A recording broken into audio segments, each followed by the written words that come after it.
3 travel time. Last time આપણે છેલ્લે સ્વાધ્યાય પોથીમાં ક્વેશ્ચન નંબર 6 ની સમજ મેળવી હતી. તેમાં શું જોયું હતું આપણે ધેર ઇઝ અને અથવા ધેર આર વડે ખાલી જગ્યા પૂરો ખાલી જગ્યાની સમજ મેળવી હતી. આજે આપણે ક્વેશ્ચન નંબર 7 પ્રશ્ન નંબર 7 સ્વાધ્યાય પોથીમાં પેજ નંબર 9 પન્ના નંબર 9 ઉપર જુઓ.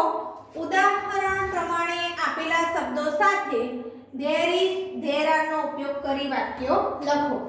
ક્વેશ્ચન 6 માં આપણે ખાલી જગ્યા જોઈ. આજે આપણે શું જોવાનું છે તો વાક્યની સમજ જોઈશું.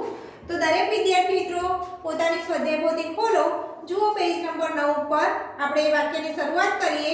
અહીંયા તમને એક એક્ઝામ્પલ આપેલું છે વિદ્યાર્થી મિત્રો, જે મેં તમને બોર્ડ ઉપર દર્શાવી નથી. અહીંયા એક્ઝામ્પલમાં આપણને શું દર્શાવેલ છે કે an apple in my hand. જો તમારી બુક્સમાં તમને એક્ઝામ્પલ દર્શાવેલ છે. આ એક્ઝામ્પલમાં શું કહે છે an apple in my hand. આપણે અહીંયા એક વચન છે, એક જ સફરજનની વાત કરી છે. જ્યારે એક જ વસ્તુની વાત કરી હોય ત્યારે શું વપરાય there is, અને એક કરતાં વધારે વસ્તુની વાત કરેલ હોય ત્યારે there are વપરાય છે. બરાબર. બહુવચન માટે શું હોય there are, એકવચન માટે there is. તો એમાં ઉદાહરણમાં તમને દર્શાવ્યું છે કે there is an apple in my hand. ત્યારબાદ parrots. જો પોપટ, એક પોપટની વાત નથી કરી. parrots એટલે એક કરતાં વધારે પોપટની વાત કરી છે. parrots in the cage.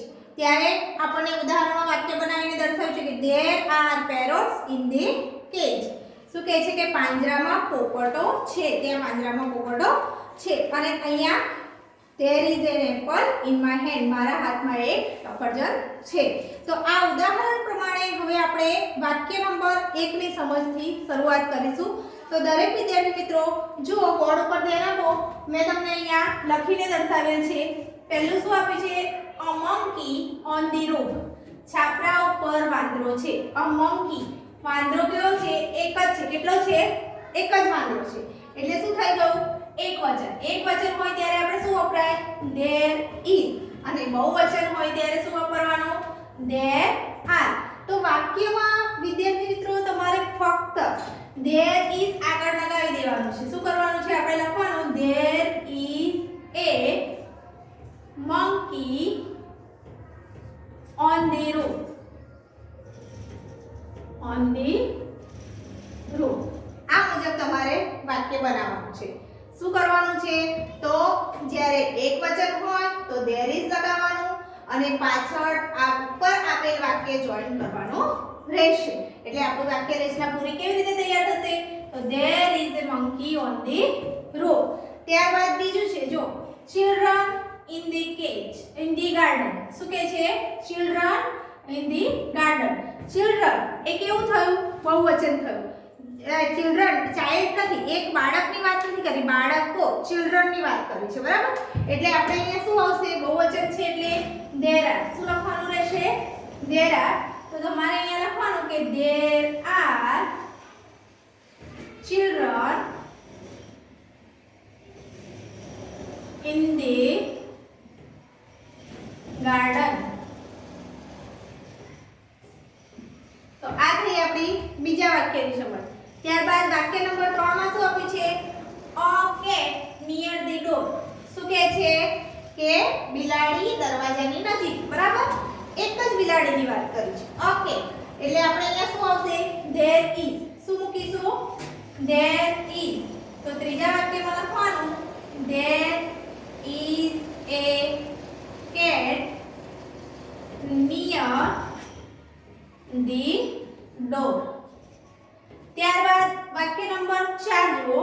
ચોથા વાક્યમાં તમને શું કહે છે કે postman in the post office. હવે પોસ્ટમેન શબ્દ બરાબર ધ્યાનથી જુઓ. પોસ્ટમેનમાં એમ એન નથી આપ્યું, એમ ઈ એન આપ્યું છે. એટલે કે પોસ્ટમેન એ બહુવચનનું રૂપ છે. માટે અહીંયા શું આવશે there are. શું આવશે there are. તો આપણે વાક્ય બનાવવાનું રહેશે કે there are postmen in the post office. શું લખવાનું in the post office. આ પ્રમાણે વાક્ય તૈયાર થશે. ત્યારબાદ પાંચમું વાક્ય. પાંચમા વાક્યમાં તમને શું કહે છે a driver in the bus. Driver ક્યાં છે? બસની અંદર છે, બરાબર. ડ્રાઈવર એ શું છે? અ ડ્રાઈવર એટલે એકવચન. અમુક સમયે વિદ્યાર્થી મિત્રો આપણે એક વસ્તુ ધ્યાન રાખવાનું કે આર્ટિકલ એ આપેલું હોય ત્યારે એકવચન જ રૂપ જોવા મળે છે. અહીંયા શું છે? there is એ એકવચન માટે વપરાય છે. એટલે આપણે પાછું વાક્ય કઈ રીતે બનાવીશું? તો there is a driver in the bus. શું લખીશું? driver in the bus. ત્યારબાદ છઠ્ઠું વાક્ય જુઓ. છઠ્ઠા વાક્યમાં તમને શું કહે છે? books in the cupboard.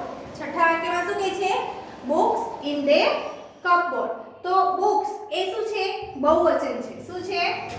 books એટલે ઘણી બધી ચોપડીઓની વાત કરે છે. book નથી લખેલું, એક ચોપડીની વાત કરેલ નથી. માટે વધારે છે એક કરતા, એટલે આપણે શું આવશે? there are. શું મૂકવાનું રહેશે વાક્ય રચનામાં? there are.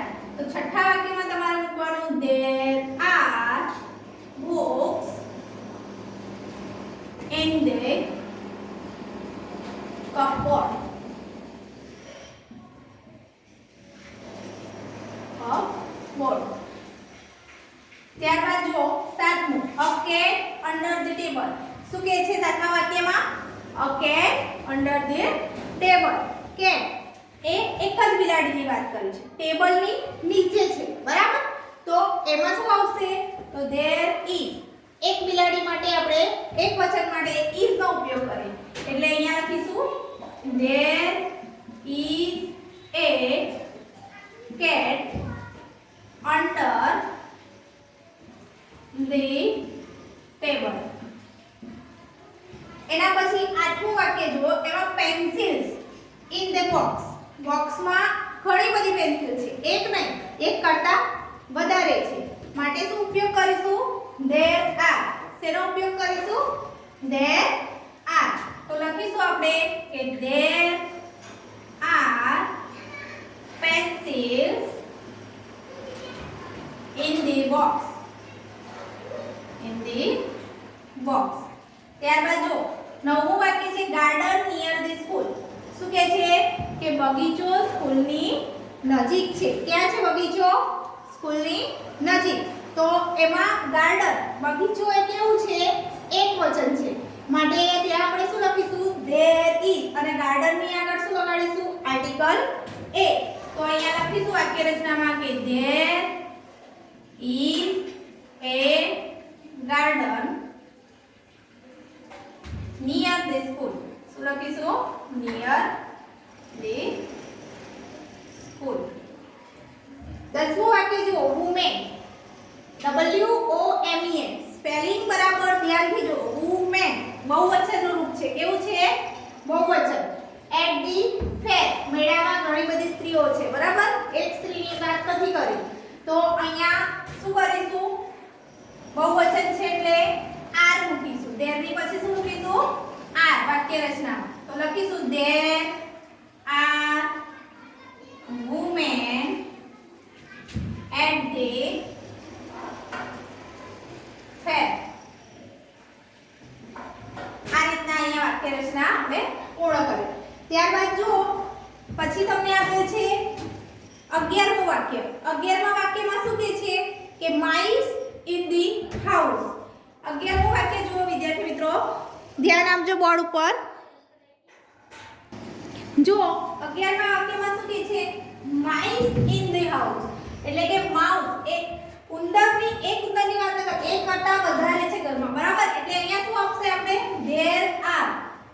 શું લખીશું વાક્ય રચનામાં? there are mice in the house. બરાબર. ત્યારબાદ જુઓ 12મું નંબરનું વાક્ય છે. એમાં શું કહે છે? a lion in the zoo. એક જ સિંહ છે પ્રાણી સંગ્રહાલયમાં. શું કહે છે? zoo એટલે પ્રાણી સંગ્રહાલય. પ્રાણી સંગ્રહાલયની અંદર કોણ છે? એક જ સિંહ છે. તો અહીંયા આપણે એક વચન માટે શું વાપરીએ? there is. તો લખીશું વાક્ય રચનામાં there is a lion in the zoo. તો આ થઈ આપણે there is અને there are નો ઉપયોગ કરીને વાક્ય લખો. પ્રશ્ન નંબર 7 ની સમજ. તો દરેક વિદ્યાર્થી મિત્રો આ જે પ્રશ્ન નંબર 7 મેં તમને સમજાવ્યો અત્યારે બોર્ડ ઉપર એ દરેક વાક્યો તમારે તમારી સ્વાધ્યાય પોથીમાં કમ્પ્લીટ કરી અને અંગ્રેજીની નોટમાં પણ લખવાના છે અને લખીને તૈયાર કરવાના રહેશે. ત્યારબાદ આપણને આપી છે સી હેઝ અ પેન, તેમાં હેવ હેઝ ની સમજ આપેલ છે. તો હેવ હેઝ ની સમજ આપણે નેક્સ્ટ ક્લાસમાં જોઈશું. આ ક્લાસમાં લખો આજનું હોમવર્ક HW સ્વાધ્યાય પોથીમાં સમજાવેલ ક્વેશ્ચન 7 પ્રશ્ન નંબર 7 કમ્પ્લીટ લખી તૈયાર કરો. સ્વાધ્યાય પોથીમાં સમજાવેલ પ્રશ્ન નંબર 7 લખી તૈયાર કરો. આજનું આ છે આપણું હોમવર્ક. બરાબર. આ ક્લાસમાં આટલું જ. હવે આપણે મળીશું નેક્સ્ટ ક્લાસમાં. Good bye.